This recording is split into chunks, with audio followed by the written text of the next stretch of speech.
Hey guys, Bobby Legs here, and today I wanted to have kind of like a free form, I wouldn't call it a rant, um, but kind of like walking through my logic here, and basically at the end of the day, wanting to know what you guys think, or if this is something that you guys have experience. So here we go. But before we continue, please, do like and subscribe, and click that bell icon for updates for whenever I upload videos. I really do love making these videos, and I hope you enjoy them too. So the topic at hand today that I want to discuss is Seiko and why I think I'm moving on. So here we go. About a couple of years ago, when I got back into the hobby, I went on YouTube and went down the rabbit hole of watches and watch collecting and watch reviews. And at the time, a few years back, you know, um, uh, videos on the Seiko SARB 33 and 35 and the SKX, all lines of the SKX were extremely popular, and rightfully so. These watches are a great value proposition, or at least they've been portrayed that way, and I certainly agree to a certain extent.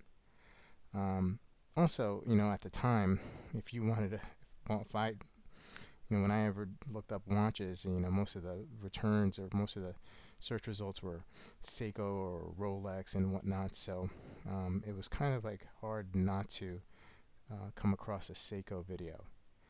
And for what it's worth, um, Seiko brought me closer, brought me back into collecting, alongside with the release of the Tudor Black Bay 58.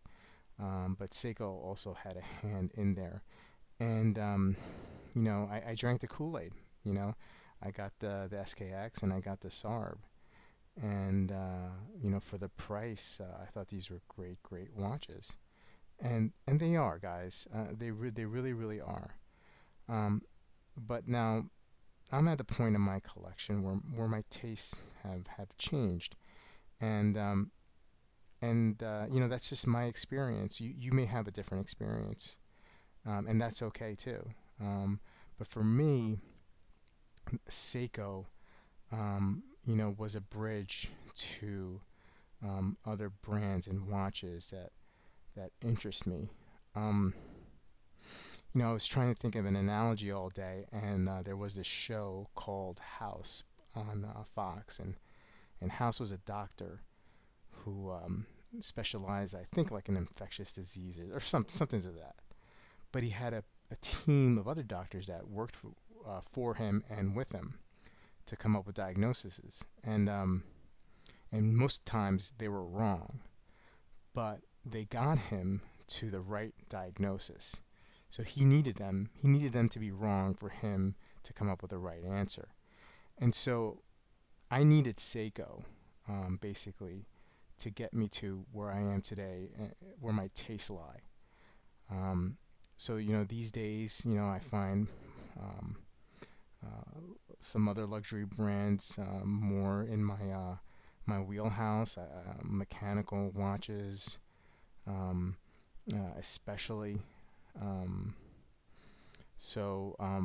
but without Seiko, without this brand, I may not have gotten there. You know what I mean? I may not have pulled the trigger on the Zenith El Primero, even though it was sort of a long time grail of mine. Like, I wouldn't have appreciated it as much, maybe. Or the Tudor Black Bay 58. Maybe I wouldn't have had the guts to do it, because of the price and whatnot. It's not cheap. Those watches aren't cheap watches. Um, but they're beautiful, and I may never had gotten there if it wasn't for Seiko. So what does that mean now? So these watches are now no longer really in the rotation. Um, I don't have a you know I don't think about putting them on when I have some of my other watches. Um, so I think in all fairness, they need to go. I need to jettison them out of the collection. I've figured a lot of things about myself in collecting the last couple of years. At first, I thought I was a collector who, the kind of collector who, liked numbers. Like 12, 20 watches. That's the kind of collection I want. A little bit of everything. Now I find myself more into having around 6 to 8 or 9 watches. I think that's my wheelhouse. That's where I can really logically fit all those watches in the collection and rotate them. But I can't fit these guys in anymore. Um, and there's nothing wrong with them. There's nothing wrong with collecting Seikos. Um, it's just not for me right now. So the title of the video was Seiko. It's time to move on. Dot dot dot. But who knows how long or how far that may be, because I also reserve the right to change my mind down the road. So maybe down the road I'll get back into Seiko.